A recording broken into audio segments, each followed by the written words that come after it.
이제 다음 기능 또 이어서 가볼 건데요. 우리가 직전 교시까지 이제 게시물 생성해서 이제 아티클 객체로 조립하고 아티클스라고 하는 리스트에다가 보관하는 것까지 진행을 완료했습니다.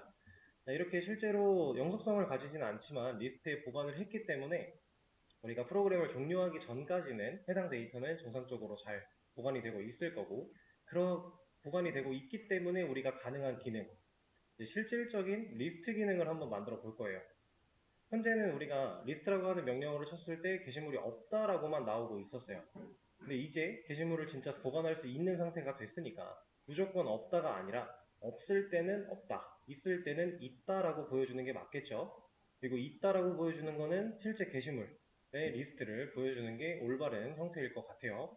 그러면 그거를 한번 만들어 보는 시간을 잠깐 가져보도록 하겠습니다. 이것도 예시를 조금 적어드리자면,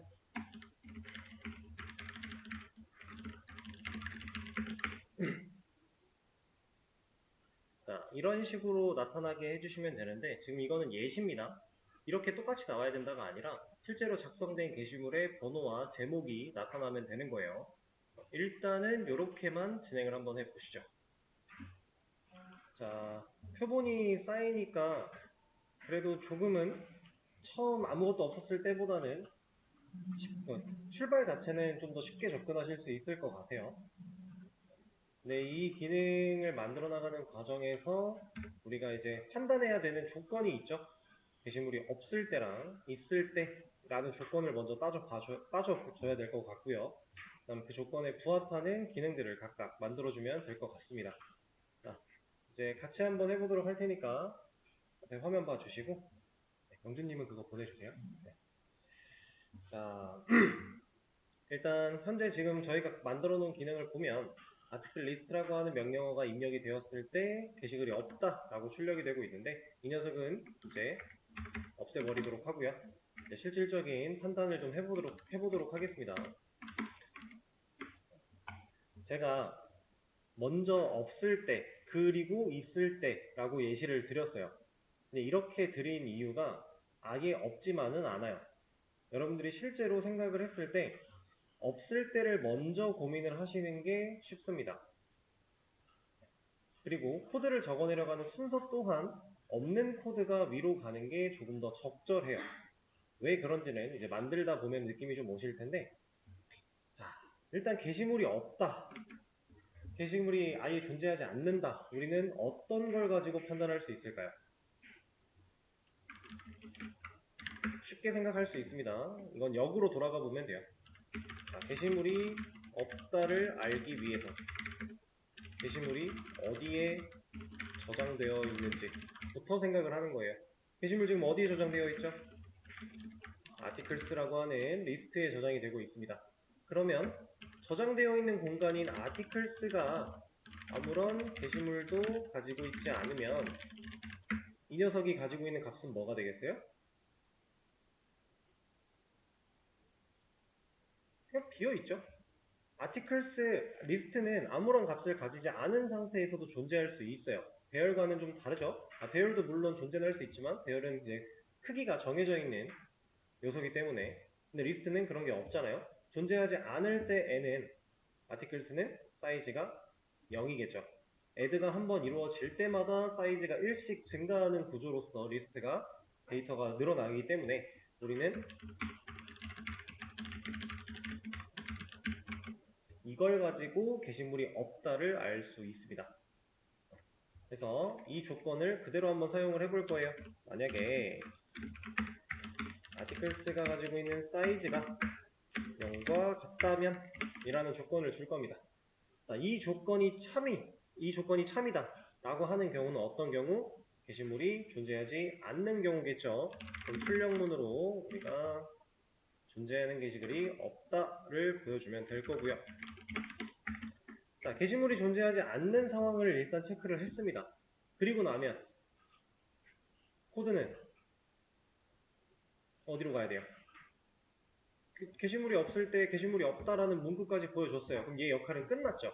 그럼 더 이상 이 밑에 코드로 진행할 필요가 없이 다시 돌아가면 되겠죠. 어디로? 무한 루프 위쪽으로 명령어 입력 받으러 간다는 거예요. 그러려면 continue라고 하는 키워드를 사용해서 위쪽으로 올려 보내줘야 될 거고요. 자, 그리고 게시물이 있을 때를 검증하겠습니다. 자, 일단은 써볼게요. 게시물이 있는 거 어떻게 알아요? 없을 때가 사이즈가 0이랑 같다였으니까 그냥 진짜 직관적으로만 생각을 해보면 얘가 0이 아닐 때가 게시물이 존재하는 경우겠죠? 그렇죠? 그럼 존재할 때는 뭐 해야 돼요? 이런 식으로 실제로 존재하는 게시물을 출력해주면 되겠네요. 자, 그럼 보겠습니다. 일단은 출력문을 하나 넣어서 번호 탭, 버티컬 바, 탭, 제목 이런 식으로 하나 보여줄 거고요. 이거 보여주고 나서는 이제 아티클스가 갖고 있는 모든 게시물들을 순회해 가면서 번호와 제목을 다 한 줄 한 줄 보여줘야 되기 때문에 일단 반복문 하나 적어주겠습니다. 자, 여기서는 0부터 순회를 할 거니까요. 아이고.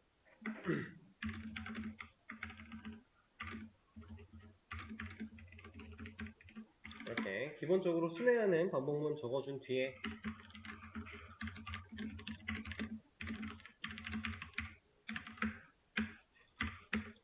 각각 인덱스에 존재하는 아티클 객체를 아티클이라는 변수에 담아주고 나서 출력해주면 되겠네요.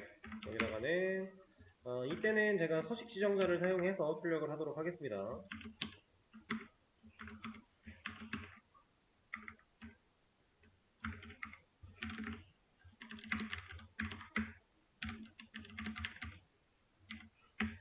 자, 이렇게 아이디와 타이틀을 출력하는 문구까지 적어줬어요. 순회하는 반복문을 사용했고요. 순회하는 과정에서 한 줄 한 줄 출력을 하기 위해 값을 꺼내오고 있는데 한번 테스트를 해볼까요? 현재 당연히 게시물 없죠. 지금 폈으니까 없습니다. 자, 게시물 작성을 해볼게요. 하나 더. 자, 2개 쓰여졌습니다. 그 다음 리스트를 보게 되면 우리가 원하는 대로 결과 출력이 된 걸 볼 수가 있겠죠. 자, 근데 현재 이 상황에서 아직 문제가 좀 있어요. 어떤 문제가 존재하느냐? 여러분들이 실제로 사용하는 게시판을 생각을 해봤을 때 게시물들이 가장 처음에 쓴 게시물이 위에 있다? 이거는 말도 안 되는 일입니다. 왜냐면 네이버 카페 같은 데만 가봐도요, 좀 인기 있는 카페는 게시물이 200만 개가 월등히 넘는 경우들이 많아요. 몇십만 개, 몇백만 개 이렇게 있습니다. 근데 내가 쓴 글이 210번째였어요. 예를 들어. 근데 그게 가장 최근에 내가 쓴 글이에요. 근데 그게 맨 마지막 페이지에 가 있대요. 난 그 글을 찾기 위해 페이지를 계속 움직여야겠죠. 말이 안 되는 얘기예요. 그래서 게시물 리스트는 항상 게시물이 쓰여진, 게시물이 작성된 그 시간에 역순으로 조회가 되게끔 리스트를 구성하는 게 올바른 방식입니다. 그럼 지금 우리는 1번부터 나오고 있으니까 역순이 아니라 정방향이잖아요. 그러면 이 녀석을 역으로 뒤집기만 하면 되겠네요. 얘를 역으로 뒤집으려면 이것도 간단하죠? 생각을 역으로 가져가는 겁니다. 자, 정순회를 통해 얻어낸 결과가 1번부터 순차적으로 나오는데 이걸 역순으로 바꾸기 위해서는 우리가 뭘 고민해야 되는가? 자, 첫 번째 정순회를 했을 때 1번부터 순차적으로 나오는 이유 생각해보면 되죠. 이유가 뭐예요? 문제의 정답이 있습니다. 그냥 정순회를 했기 때문이에요. 게시물이 쓰여진 순서대로 리스트에 0번, 1번, 2번 이런 순차적으로 데이터가 들어가게 될 텐데 그렇게 들어가 있는 데이터를 순서대로 꺼내왔기 때문에 첫 번째로 있는 데이터는 당연히 처음에 쓴 데이터일 거니까 이유는 정순회를 했기 때문입니다. 그러면 답이 나왔죠? 역순으로 바꾸기 위해서는 역순회를 해야 되겠구나. 이런 식으로 생각을 역으로 가져가 보시면은 이제 정답을 찾아내는데 정답으로 가는 길을 찾아내는 데 있어서 좀 용이하게 접근하실 수 있을 겁니다. 역순회를 해야 된다. 역순회 포문의 형태를 바꿔주면 되겠죠. 자, int i가 0부터 시작을 했어요. 그래서 0번 방부터 들어가 보는 겁니다. 그러면 0번이 아니라 마지막 인덱스 번호부터 시작을 해야 되겠죠. 마지막 인덱스 번호는 아티클 사이즈의 마이너스 1이겠네요. 왜냐면 사이즈는 마지막 인덱스 번호 플러스 1일 거니까요. 그렇죠? 그러면 i가 몇으로 가까워져야 돼요? 큰 수에서 작은 수, 즉 음의 방향으로 가줘야 역수매를 진행을 할 수 있으니까 0까지 도달할 수 있게끔 조건부를 맞춰줄 거고요. 그 다음 스텝, 음의 방향으로 가야 되는데 스텝이 양의 방향으로 간다면 말도 안 되는 일이 벌어지겠죠. 그러니까 음의 방향으로 갈 수 있게끔 코드를 수정해 줄게요.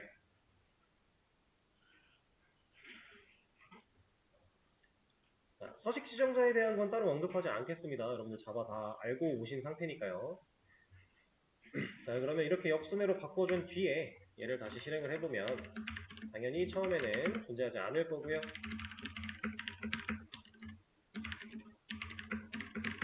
글 2개 쓰고 리스트를 봤을 때 역순으로 잘 조회를 하는 걸 볼 수가 있습니다.